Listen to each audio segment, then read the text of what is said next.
Okay. We'll get cookies. Chocolate chip, snickerdoodle. I like sugar. Oh, sugar, okay. Sugar cookies, yeah, we do sugar cookies. That's kind of how I like my women. Yeah, me too. But, okay.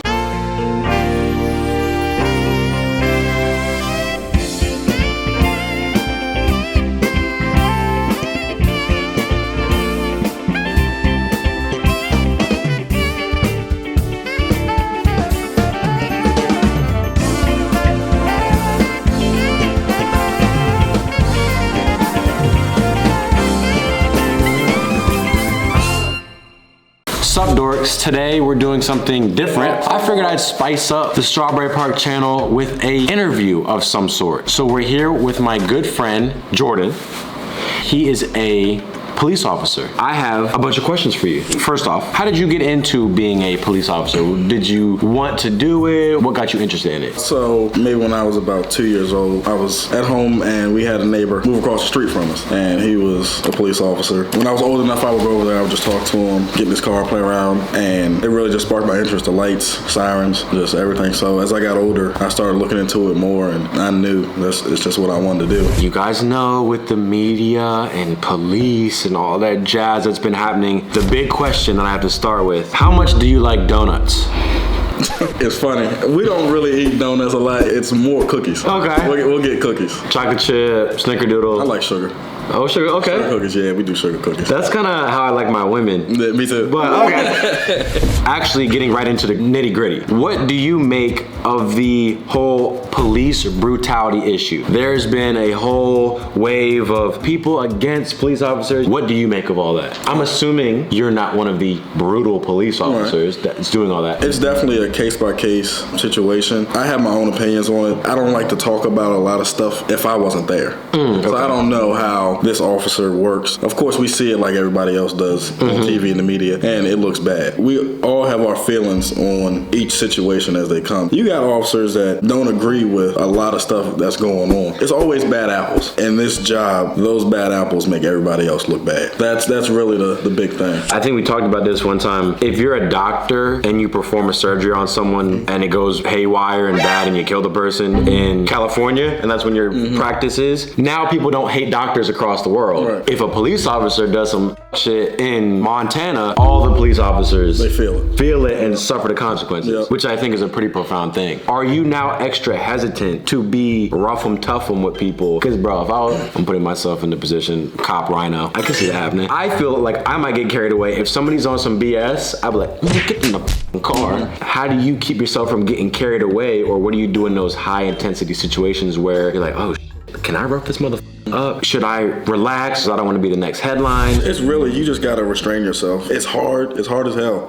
You get them people that just don't give a f, and they just want to do whatever they can just to get a reaction out of you. Phone in the face? Have you had that before? We get recorded all the time. For my safety, I'm recording this. What I do is I'll take my phone out and I record too. Now we all record. Yeah, so once they figure out that I'm doing the same thing you're doing, they kind of back off. It's just, you gotta learn how to deal with certain people, and everybody's different, so you just gotta find that niche and work with it. Okay. You wouldn't say that you're a aggressive police officer. Have you seen aggressive police officers? Oh yeah, definitely. And it's just, you just gotta tell them, like, calm down. It ain't that serious. Like, you got more people that'll help, so you ain't gotta do everything yourself. You can calm down, back up. But me, if you take it there, we're gonna go there. But my reactions depend off of what you do. Okay. Because I try to put myself in your position and think about it, bro. I would be the next headline. So switching gears to a more positive thing. What's the best part about your job? I think the cookies. Yeah, that's one. But really, the people that actually come up and tell you that they appreciate you for what you do, because we don't get that every day. So every time somebody comes up, or they'll pay for your coffee in front of you or something like that, just the little things that make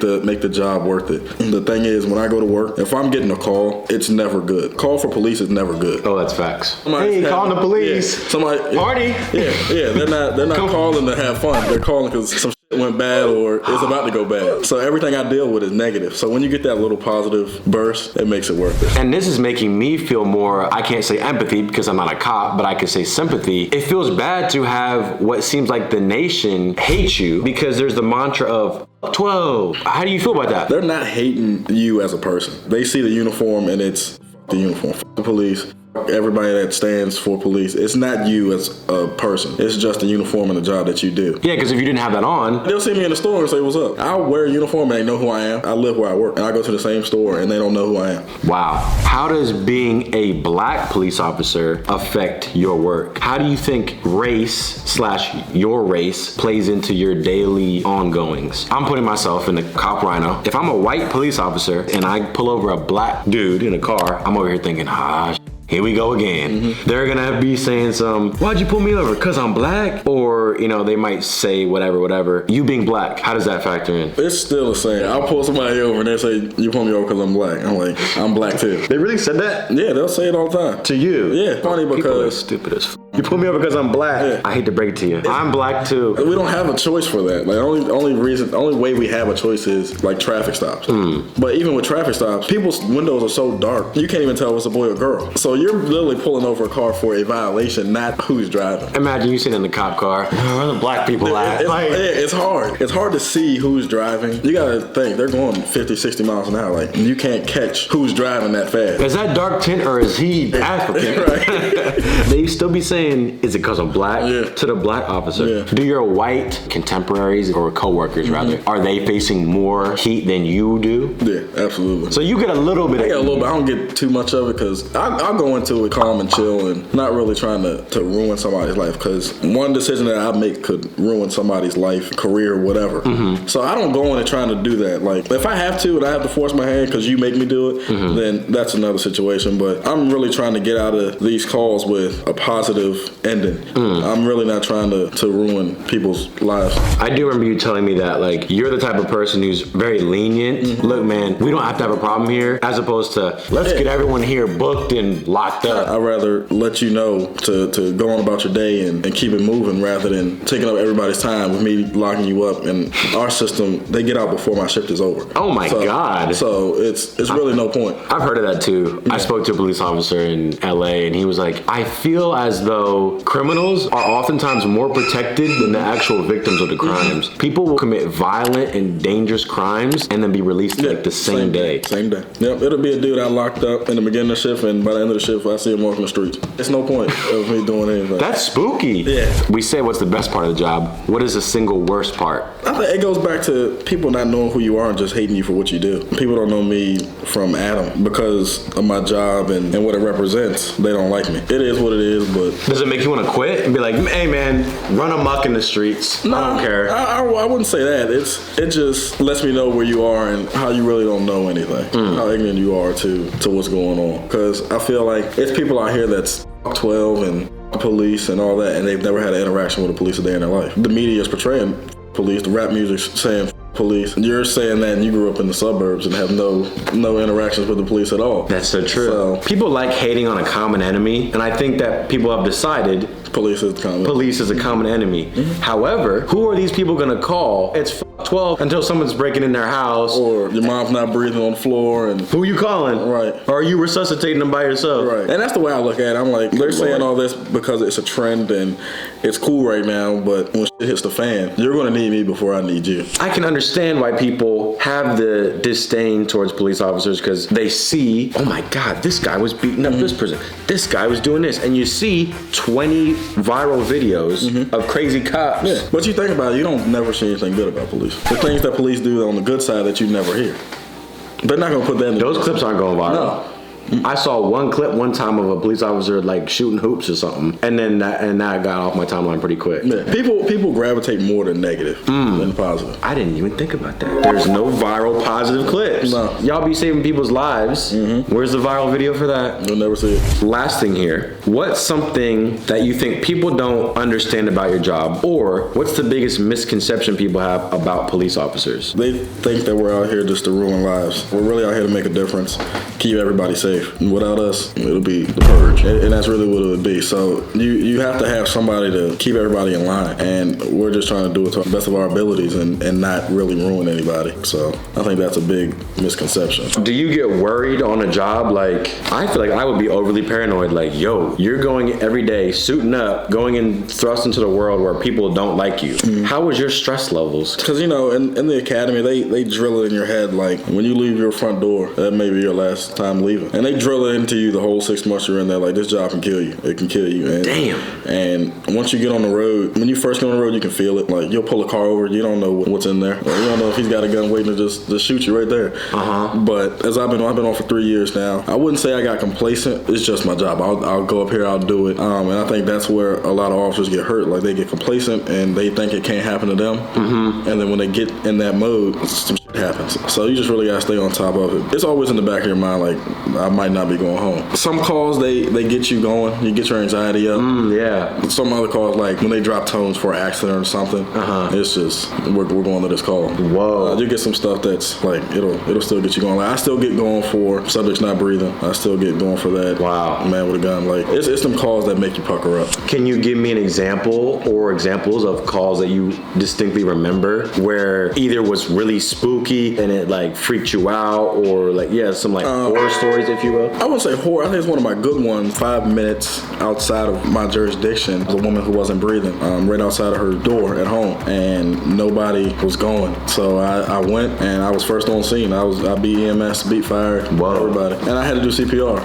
And it was my first time ever doing CPR on somebody. When I got there, she was blue, wasn't breathing for real. Did CPR, and I got a pulse back. So she's still living today. I went and saw her. She's doing good. So that's a call it'll get me going. Like, we're about to go do some work. Wow, that's incredible. That didn't go viral? No. You quite literally retrieved a life, and yet there's still this rhetoric of F y'all. Wow. The thing is, they can say that, but they really don't know behind the scenes of what goes on a day-to-day. Well, the people saying F12 have never been a police officer. Right. Their father isn't a police officer. They don't know any police officers personally, or the interactions they have had weren't good. So now it's that. It's the cool thing, and it's a trend. So we don't really worry about it. What do you think is the solution to that? How can we bridge the gap between these haters versus you've got people like you just did? I think that's a remarkably heroic act to bring a woman back using CPR for the first time that you never even done before. How do people bridge the gap here and get on the same team? My chief always tells me, like, because he's very involved in what's going on in the world with policing. He tells us all the time, like, just make it better one interaction at a time. Call by call, just do your best to satisfy that person and make their situation better than what it was before you got there. And I think that's really a good way to do it. Just every call, just make it better than before you got there. So the more people we get involved with, the more community stuff we do, the more people come and see we're actually good. They'll have a better view and change of heart on police.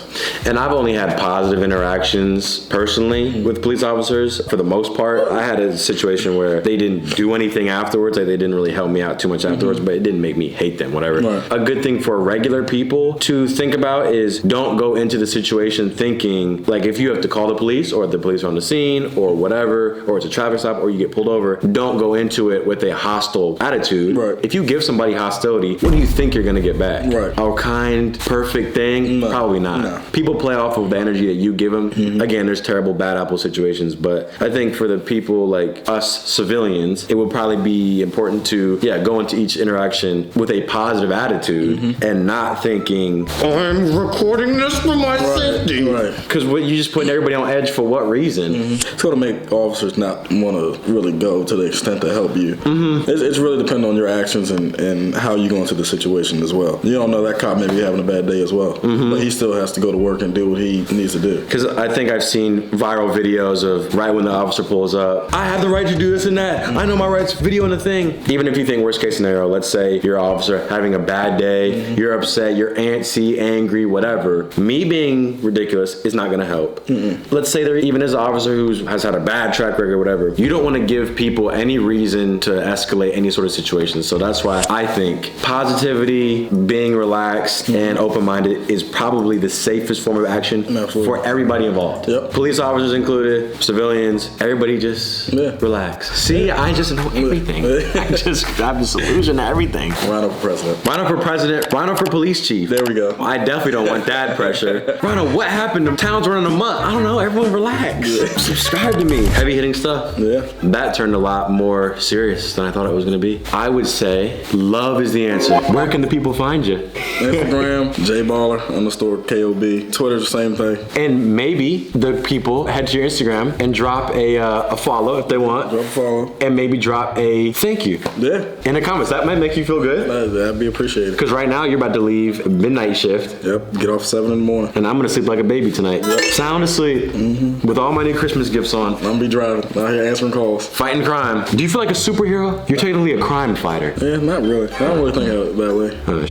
I just like driving fast, light the sirens. Hush. There it is. Love y'all. Peace out. So in conclusion, that was great. Jordan's an awesome guy. I was thinking about something. I was kind of anticipating I'll see comments. Well, this happened and this, and they can't have bad apples on this job and all that stuff. And I was like, I already see where everyone's coming from. Yes, I want everyone to do their job perfectly, and I want there to be no brutality, and I want no violence. That's what everybody, and myself included, want. My favorite quote, and I've said this before in different videos, if you want to change the world, start with yourself. So many people want to be like, this institution needs to be changed, and police do and you need to change this, and if we can get the thing, and we can't stand for this. Yeah, there's a whole bunch of problems with the world, and I don't have the answers that are gonna change the world and make everything peaceful. But if you do want to change the world and want things to be better and more peaceful and everyone to get along, then just start with yourself. Because people forget that society is just a sum of its individual members. So if each individual member became the best version of themselves, fixed their own shit, and was a nicer, kinder person, then in turn it would help everyone. So just think about that when you go forward throughout your day. That's what I try to think about before I go to start challenging some sort of institution and, well, there's this problem with society. And before you start challenging that stuff, just challenge yourself on how you can be better, and it will in turn help. That's all I got. Bye.